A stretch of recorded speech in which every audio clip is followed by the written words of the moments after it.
Mobile की light कौन करेगा? किससे आप जांच करवाइएगा? मैं हूं प्रूफ देने वाला। है कोई माइकल लाल डीसीएसपी आवे मेरे साथ बैठे, मैं थाना के करप्शन से लेकर भ्रष्टाचार का 100 सबूत दूंगा। ये सब चोर हैं, चोर। लेकिन क्या भ्रष्टाचार में लिप्त पूरा शहर करप्शन से, हर एक गली, हर एक सड़क, हर एक रोशनी करप्शन में डूबा हुआ है। एक एक चीज का अगर मैं विस्तार पूर्वक कहूं तो शायद अगर लोग संवेदनशील हो ना तो ऐसे नेताओं को खदेड़ के हटा देना चाहिए, ऐसे पदाधिकारियों को अपने दरवाजे पर नहीं आना देना चाहिए। लेकिन कहूं तो मैं किससे कहूं? लोग मुद्दाओं पर चुनाव लड़ता नहीं है, लोग समस्याओं पर चुनाव लड़ता नहीं है। या तो चुनाव तो जाति पे होते हैं। बस चुनाव जैसे चुनाव आता है, दोनों तरफ से जो बिचौलिए हैं जिनको अपना राजपाट चलाना होता है, अपने एजेंट को छोड़ देता है। अकलियतों को इस्लाम खतरे के नाम पर और हिंदू भाइयों को धर्म के खतरे के होने के नाम पर चुनाव होता है।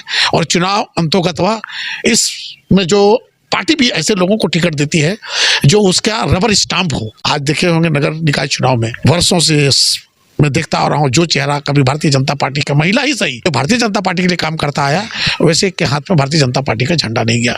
चलिए, झारखंड मुक्ति मोर्चा ने उस व्यक्ति को जरूर लाया जो यहाँ के नगर अध्यक्ष थे, लेकिन उसे चुनाव जिताने नहीं बल्कि चार मुस्लिम कैंडिडेट को लाकर मधुपुर में बचे खुचे मुस्लिम लीडरों को समाप्त करने की नियत से लाया गया, जिसे मैंने भापा, मैंने समझा और वैसे नासुरों को मैंने मुंहतोड़ जवाब दिया। बहुत ही गहन चिंतन मंथन के बाद मैंने फैयाज भाई और उसकी बहन को समर्थन किया, क्योंकि फैयाज भाई पहले से भी यहाँ चेयरमैन रह चुके हैं, उनको सारी चीज़ों का अनुभव है, सभी जाति, सभी धर्म, सभी वर्गों में उनका एक अपना सम्मान है। तो हमको लगा कि भारतीय जनता पार्टी जो जिनको लेकर आया है, एक सोनू लगा जो आया था, ये सब मिला जुला के दोनों दल अपने कार्यकर्ताओं को धूल में, इस आग में झोंकने के लिए लाया था। सोनू नो डाउट जो अपना हिम्मत का परिचय दिया है, मैं उसका भी शुक्रिया अदा करता हूँ। वो सोनू जो कभी भारतीय जनता पार्टी के लिए झंडा, बैनर, पोस्टर, खाना, पत्तल, खिचड़ी करने वाला व्यक्ति को उकसाकर चुनाव मैदान में लाकर लावारिस की तरह छोड़ दिया, वो लोग उकसाकर चुनाव मैदान में लाकर लावारिस की तरह छोड़ दिया, वो लोग जिन लोगों का पहचान हमारा भी तो दिया। बताइए, अगर भारतीय जनता पार्टी उन पर विश्वास जताती, उनके साथ अगर खड़ा रहती तो आज परिणाम कुछ और होता। जेएमएम ने कैंडिडेट उतारा, उनको केवल एक कैंडिडेट को रखता तो परिणाम कुछ और होता। लेकिन जनता, मधुपुर की जनता को मैं धन्यवाद देना चाहता हूँ। नेताओं की बात को दरकिनार करके मधुपुर के लिए जो उपयोगी लोग थे, जिनका मैंने समर्थन किया, वो चुनाव जीत के आया। इस पोस्ट में आपने जो लिखा है कि गलती से धन दौलत न लुटाएं क्योंकि पूंजी भी वापस होने वाली नहीं है, इसके पीछे क्या सच्चाई है? मतलब वहां से क्या कमीशन खोरी नगर पालिका में चलती है? ये मैं बता देता हूँ। शहर में कुछ ऐसे लोग अभी लगे हुए हैं, 2-3 खेमे में लोग बटे हुए हैं, सबका रेट हाई कर रहा, 2 लाख, 2.5 लाख, 3 लाख। प्रशासन से अपील करना चाहता हूँ कि निष्पक्ष चुनाव आप कराएं। जग जाहिर है, और आप भी सुन रहे हैं कि ये लोग हैं जो धन बल के ताकत पर वो बीसी का चुनाव बनना चाहता। मैं पूछना चाहता हूँ कि वहाँ कौन सा दौलत लुट रही है जिसके लिए आप इतना पैसा लगा रहे हैं? मैं तो वहाँ था, 0/0, कोई आमदनी है नहीं। हाँ, अगर सेवा भावना से आप वहाँ जाना चाहते हैं तो आप मोस्ट वेलकम है। तो उसके लिए फिर पैसे की क्या आवश्यकता है? आप 23 लोग हो, एक साथ बैठो। मधुपुर का विकास हमको लगता है 23 के 23 लोग चाहते हैं। आपस में सहमति बनाकर जो एक व्यक्ति होगा उसके नाम पर आप लॉटरी करके उसको बीसी बना दे, और जो मिठाई है बीसी से आप सबको खिला दे, तब ना करप्शन रुकेगा। खरीद फरोख्त ना करके आज जो लोग अगर 15 लोगों को लाइन अप करता है, इसका मतलब 30 से 40 लाख रुपया खर्च उनका है। अब बताइए 5 साल में वो 40 लाख रुपया कहां से लाएगा? हर साल 8 लाख रुपया, हर महीना 1 लाख रुपया उसको चाहिए पूंजी वापस लाने के लिए।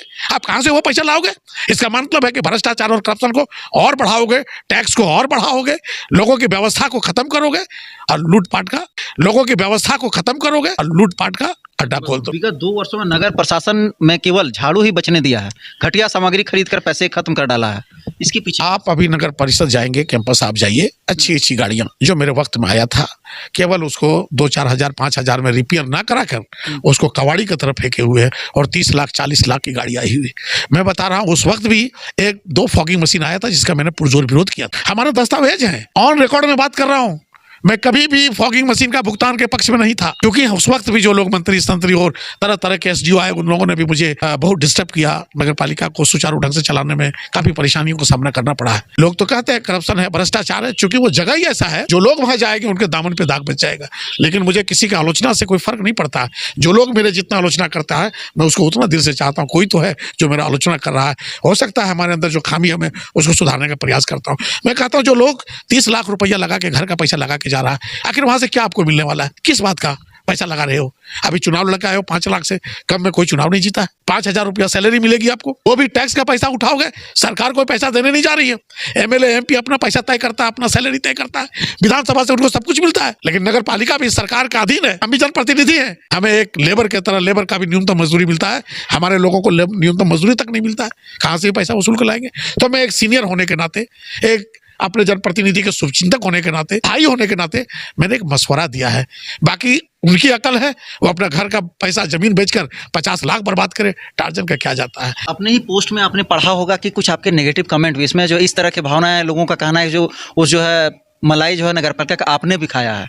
जो आपके कमेंट हैं आप ही के जो आपके कमेंट हैं आप ही के पोस्ट में, देखिए यहाँ क्या है ना, इसके पीछे क्या यहाँ क्या है, जो बड़े चोर होते हैं ना वो थाना और दरोगा के साथ बैठ के चाय पीता है ना, और जो छोटे चोर होते हैं उसकी पीठ पे लाठियां पड़ती है, चाहे वो नाम से हो चाहे वो हम छोटे जनप्रतिनिधि हैं। ये जितने लोग हैं ना ये सब उसी दल के उसी लोग हैं, पाखंडी लोग हैं जो हमारी आलोचना कर रहे हैं। मैं बस जो आलोचना कर रहे हैं मैं उसको ओपन चैलेंज करता हूँ। कोई दस्तावेज कोई प्रूफ लेकर कभी चैनल में आ जाओ, टार्जन किसी के साथ बैठने के लिए तैयार है।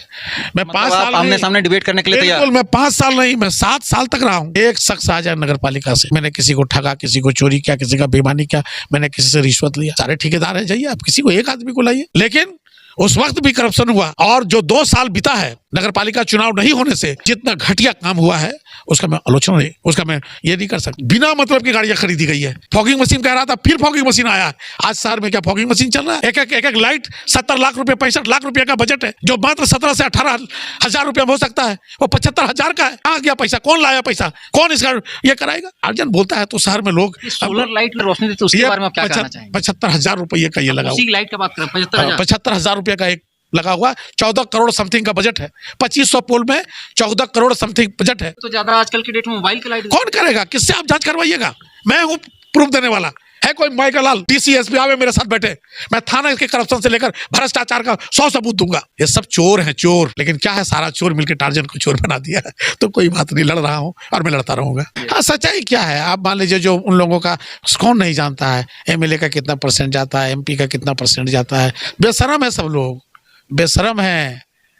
किसको नहीं जाता है? जो इंजीनियर बना है, सरकार 1.5 लाख रुपया सैलरी देती, फिर भी 5% वो पीसी लेता है एमबी बुक करने का।